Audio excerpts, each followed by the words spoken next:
Eboa ye bi ene me on ba o ba ja ni eji ke bua me ni ba fi anjani ni ji so a ti ba ba de honorable teacher George no go ne ke fun etu no ake e ba fi da fi ba you wa fi le drum e ko ke no last year enye ne fi afi ne ke ba fi ni ke tunu wa wana fi ni jomu ke shele mo ni yo bi ni nyawo ndembo e ko ke he yellow sailor way. A B, one of any affair, the cow with a Solomon. The dark car be fallen now.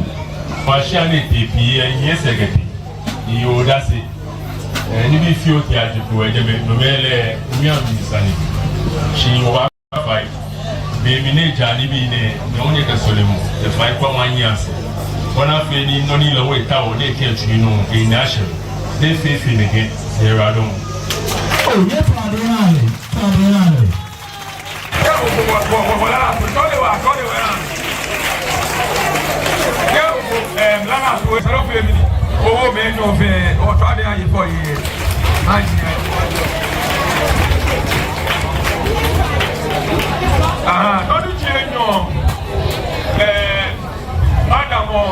all existing protocols, in team members say they've been supportive. He has and Timothy, Obi, and Philip, they've been very supportive. Even if you're a little, I don't do without them. You can even be a child on the phone. They got better on bed, prepare, take the glory, and can be fair, Jimmy, or two. They are in Kawi, electoral area. They were and it is not for only Kawi. They are Osufe. Okay, this morning about Osufe Beno. Eja Keshi, Montono Osu Amo, Osu Ako, in Mama Papa, what decided again was support King Kawibi if you walk here, again. There's one reason, and I have to tell you, if you are let me be plain and frank and tell you. Be an AK with the she came to go humble. You get to know, I'll let the public know. Yes. If you all get here, now get Nimo Mahi. So everything I do, I'll now expose you. Apart from Oya Hila, no go nobody can get wood and care when you go things. But not the Baba public, I'm making public for you. I've kept quiet for long, so now I have to speak. You find it last year, in what may feel pay. What you let put in again? I can't go harm, nobody give me any best one. That's why last year, this year, me go. Money pay ye Puami. I mean, you know, we are in the electoral area. In the electoral area, where ye, you compliment anyone now. The committee members said, you work on the accord. Why you drink a toilet in the other corner? Come on, Gashi. You know, I have a fake wow. You have 4,000 cities. Get your professor. The letter was toilet pussy. Johnny Uncle, you are, I'm a how. You can't get a shot there. I'm not sure to support me. I cannot get you a fit and what you if you can. Let me change no clap penny or be an engine. You BB. Say what was that? BB, over you know. Let me. Apart from that, she got paid your near your face. It was last year, very few of it. This year, we fell out. Only man can get me to the paper. I just want you.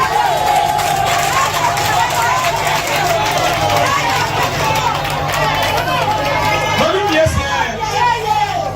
Not yes, sir. They never can get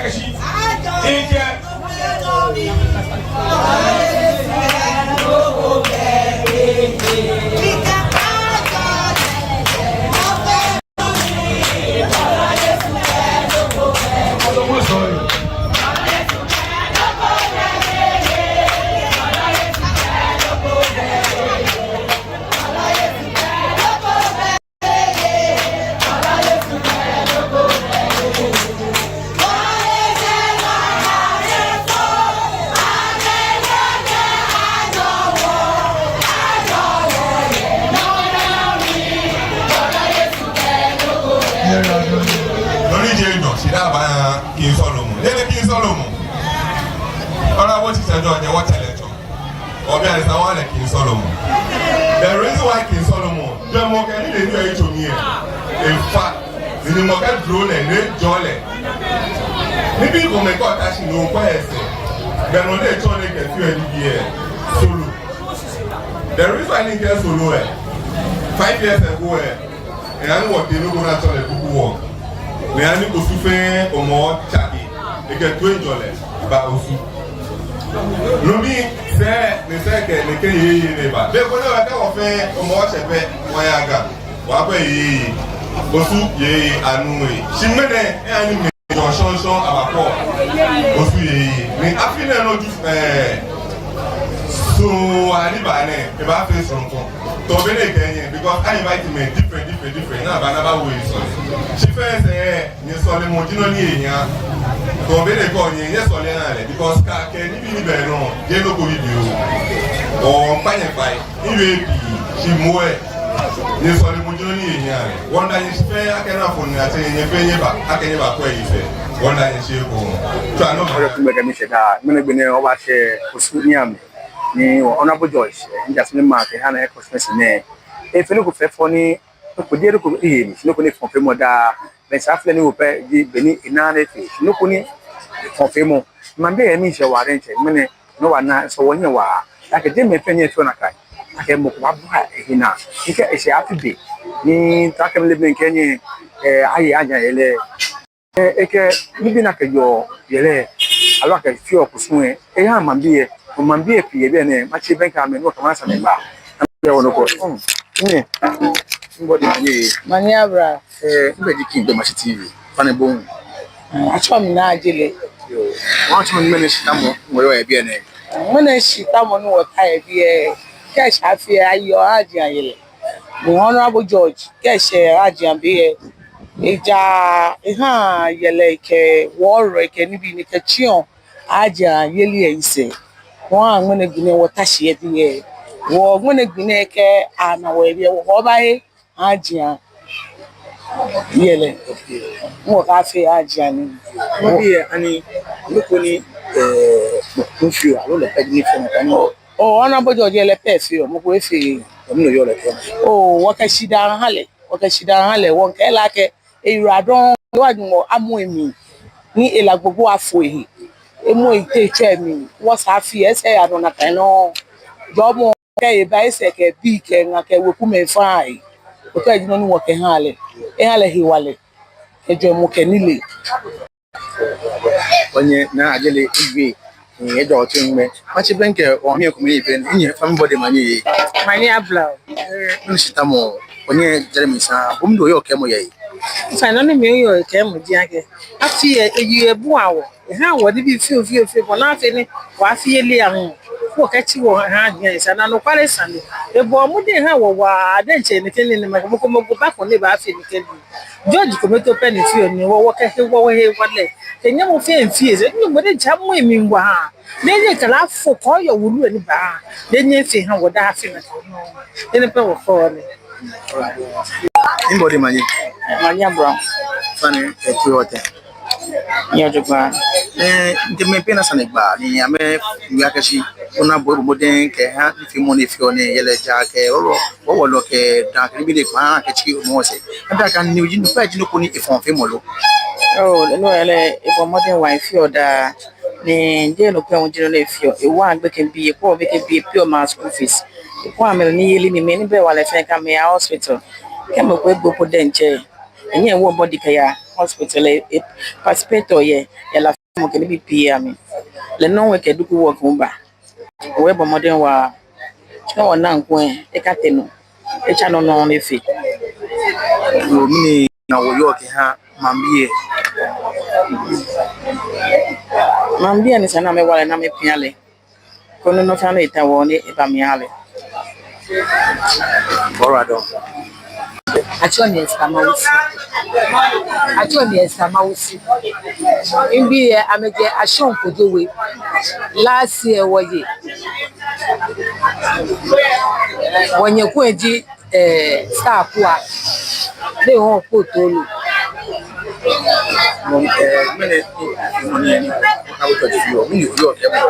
Oh, no, no, feel you miss your wa. Ake onukwa ni dimoshile ha ni ebomoden wa. Ajake ihe kweku dan. Ang master kwa chemi ke mbahi mbahi. O ene fita ye shemi. Minda meshi. Ake ne buo wo he apunta. Wo bi ele hu ba jo ofia mo ni ke ihe ogu ni. Do pegi ni ni ma. Manye Manya bra. ife kusu afili mune gine so an mabane alayi haje ona ile to o ba se bi ene ona po church mini yo le tell Nke yo ajon. Ife na na ye. Yo ajin chawo mi boyan le. Ya le jomo ni le febe ni ya. Mi lele ni menda kuka. Yo ajin je kile ba se ni se. O yo wa ni mo mi le no mo. Ne fe ni tekeno. Ime fon fe ime fon ba bi. Yo ajin chaji ye bi. Ine me bi ya. ora don No ra. Engbe bi ni do si agbe ko no wa ke lo ti go. okay I don't follow pa mini na wo yo ha mambi one boy ye no ne fio ye Na anyi gba jole na wo le hanu bro ne ke efo si ake efe to mo ko be si wa mambi e efe duku work ati efe haja ni da bi last year pen afi si ha ni bi na ke fio duku wa agbere school bi teacher for you wo school bi ehun wa me school ame ni bi ko mi Iwa nukwale bobode ona bona wole bobode wojo mo wale oni eya no ni no ni tu etu eja ke ake ba kwe ma ni dele no ni edi ba fi die e saje ora don kono to wo be fi o acho mi akwele no fe ya juma nkan no fe ajin nini ojo ke mo ye ni fe mo ni da fi ona bo ebo mode ha wa o me ni wo fi aje ami bo mode ha wo je ne bo ebo mode ha gan na fi wo se ko ni mo ko ni ye eyin no ni ikeba fi aje ni bi wo ta fa jona bu ya yele ya mu chu wo blo dan kenu ni bi e ba ja e amu fi amu nke ni wo ba jona bu ngo ba joni ba joni ni teke mi ko ma ke oni fi an Ghana ni wo mi showo iwa ya me ni ya school ke ni ha me wo ti ke ni be ni ma jole wa dinje yo wa jole ila ko kula ka chale ojo kula yo wa jole wa dinje ni dani shi pana winjo be abala ke me sandole yo ke mo ye ni ke ti mo ni wa watch black honorable George ebo omode ha wo wa o ha jan yele na yiri ebo omode wa yo fi e ko ba ko na kan dan won pa yo wa fa de de mo ike de mo ngan ke bi ke ko ke no fe no mi ni na ma wa le ye ni ti won de ti won ni no ma na shele mo ke no ya ni o ke che gbe da bi ni ma jole amen kan cho mi na jili na ke me itra bi ene nuku stroke ko ya no ni yo ke mo ye Ajani ni Honorable George Anani Iwa ni nyame fi ni iwa mi ke no fiu ko ni amenya mi fi ko ni nyame fi ni fi fo no mini nga wo yo ke ha meni yo be meni oh ni ameba ma me be amene a mala mo fia wo be ke libi na ba jile o ma ke me no li ba kwa ke o sa fi yo a wo wala ni e a ba ne ke amawa me ba ma me be o ni ke support ko ye li ba wa me na me wa na me nya me fi ni fi ora don mo be ato mo ku to ke be ati ju ko no kai ni kan fi mo ni George fi oni yo na ko George fi oni mini ko yo ke mo o mi ni kele e meji se yin ni e ba le fi oni ba Minda ngoshwa ga tuoni fio ngore tulajo because de mu fimo ba nye fina wawo sawo di pia na to minda ngoshwa min di jomo mi ha communion le what is your Kenya ile lebi no waje shi o machida no o moda we say mi wan ila kashi lele kuduku ba no ye osumane binemi lele hu nine ya no fefe wo honorable George ndi aseme member ke ha kinkawe letter area no ko le for primo da fi mena gbine efe ni ake aduka ngbeje won tunu wana le akaji ni eji kebile tomo lele hu wache efonde eche ni mekeche mefe njo kinkawe ke osuma mo ne mfe ke dombo ni ke ni ha me lele ke di shafi be mi ne ke ona akashi mekume de na de pa efe no ni sa ake ifio ni ke ochio onye me ke oche mai se ye aji yele yele emi benafe ni no ni sa na afi ewo ha me ne ke ni bi ne de ke nchi amense koni kusu fe monji aja yele yele ano fe ne efe feo ele hu feo ni fe afi ole mabia ebi domo no yakashile mo hale ni won he yakashi akamini efi ole ale wala sekele ke wale benafe ni enye ya no da de ke ona e fe ona pa ake ona e ke ni bi ne onye me ni aya haji esia chini mene gbene ni bi ekomi ekle ya ro gba na meta wo le no mene ke di e be ka me de eche be ka le finish na fi so ni e wa fi ole ma jo le ye ye fa ni ke itia be ba ini de jobe ni body manye meche bina ke o wa entu fe fo na fi ole mi ejino ko ni ona wale akeshi ifon primo da mene ke mo ye mene ke mo ye weji o manye sai won ya fi le lo wo pe ko mo ti ka George ni tumo ni fo da fi e go wo afi e fi olo ne ga ye ko a ji a follow te ha ji lo meni wele pa kwa ba to shi te meni lo e pe lo ame shi aga ba fi shi e wa le lo be o fe e ji ku so no nje ale no shabio me osune fe mo ko te ba kele bu mas ba ke ya meni ko wa e man se fe o jo ishi e cho ame ha mi ngbe ji ni o se do aje te ni je mi eji osuma mo fe ya kwa chonche you know who eji unit committee member ke akin ka we electoral area ye honorable George o anu o je e osufe akwasoche na ri mo ba tun no e dani bia me pi e chon wo lele fe oni e fe afi ole da bi ke bi ona o se ko sole mo ja ke osu akọ ma pa le mene gbene ina ka je nsi ye aja ile mi mo ani ya pepe ti o ma ni afi wo no kai ka ya bi e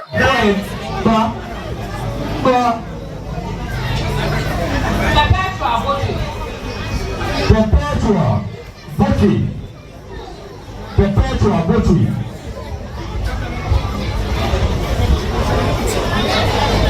Lamioko Lampi.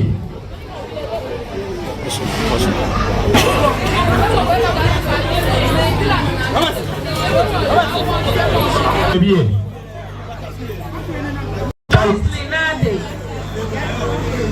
Joyce Linate. Joyce.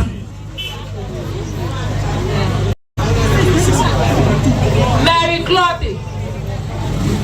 Clotty. O fa ni do wo che ni enye sha na fi o. Tebo no hele no abacha no. Ka tebo profile president Aloba Elebono. Letitia Anan.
samani kenye Honorable George Jero Koni afe menu mete chi baba ho keke aha first 10 sets omo atake bet keke tembe me min ton bi aha first 20 omo and by the 10 sets ba ne the work me 20 alo 30 omo ini still ai ololo na ha me ntwa keshi ni fe mo ni ejino Koni da wa de nche e osuma mo fe to mini kenye fe ni ha je electoral area pe ne yo pe je meni ha me shi ha osuma bi fe ni ameyo yeli je aka obe ko e alo one ko shi akede na de pa no no na efe eyi abeto ya ke pa wa ke ya osu no ya ke yeli fe mo mi efe one kondale shi wa ake efe ni bi ne fe ken wa osuma bi mi yo ya ke shi eche nton je osu ba fe ye ekukumi ya ke tisho na ni ya ke shi osu akọ mo pa nebu ni ntin ke be ke mi fu fe ni yo fence afu ke esefu pe ni epo fi mo ba ibanye ya ni finaka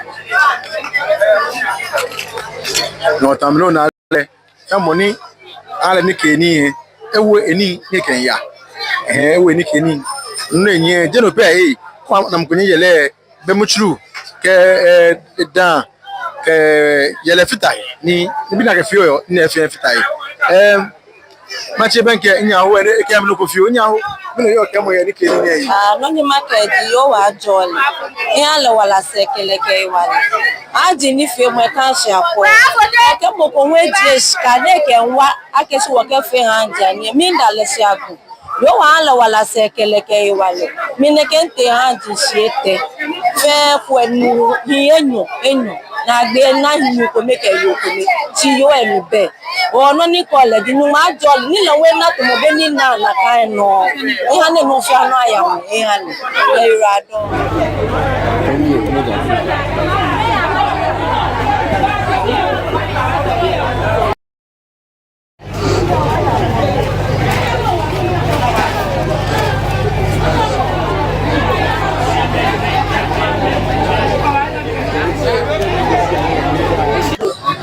ino yo kemo nye ino kemo ye ni fi mo ni afiru fe fo ni afiru ko da ino yo kemo ye sani ne kenye bie ne minda wo honna boys yele bi pi ne fi ha wo no ne fi ha wo e wo te me kuma yin ake me kuma ye ni afi be mi ne se ne me be shika na me pa ya me bi sino ne ha me ne ma na me fi o chona no e ba nyi amanya me fi wo kendo mo bie minda le shiwa jele na sani fi ne si e fi ha wo no ajolo yo wa ya le wala se ke ne si e ni fi le ke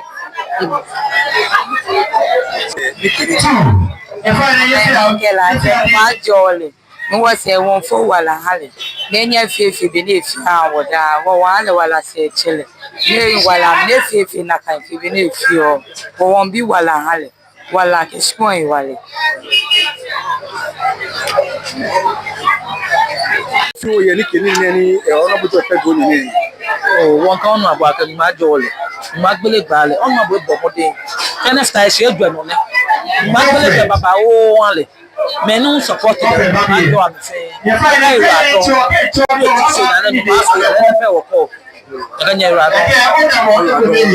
more actually from a call, Jackashi, if maybe for no, yeah, the Osu Aqua Pabu in a cajation. NBPA for when you can have here, do work, Nana Fede, Ochina, so Anibane, yeah, coming. If for national people, Afeni Osu Aqua, so affect Mombini. They could your guy. Assure snag a machine as a better year. Asiga machine about Osuna Canona, Fela Canoko, ni Emu. Can't buy a bill machine.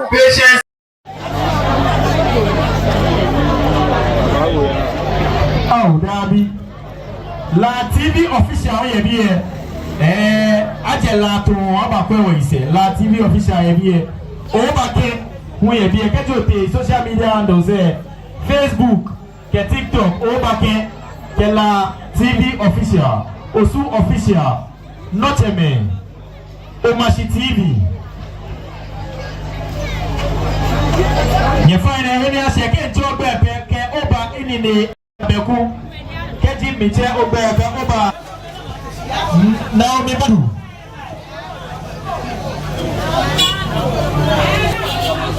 Togo Belinda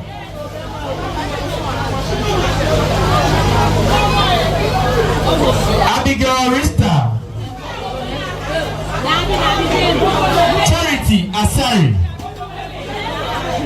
Charity Asari here. Why are you? Charlotte Quarty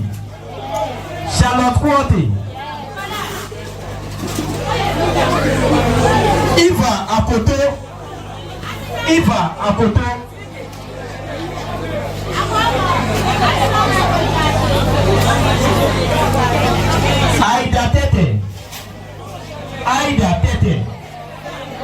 Aida Tete you find a AB Aida Tete AB okay